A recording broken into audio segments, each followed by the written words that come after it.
Hi everyone. So in the last video, we were able to see how you can convert your Figmas into a working front end. In this video, we will see how you can stitch these front ends to build a flow. The working front end on the platform is called a card. So for this particular demo, I have constructed a simple. We have constructed a pan verification journey with multiple cards. So all of this cards can now be themed to match your design requirements. This can also be used for your embedded channels. This is all again any card that you build on the platform is again responsive to different interfaces. That this can now be used for your desktop, can be used for your iPad, etc. Right?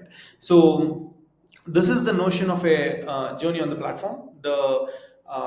So what we have done here is we have created different nodes. You can also create new nodes on the platform. Creating a new node is as simple as just dragging from the previous node, and you can add the transition logic to when this node must appear.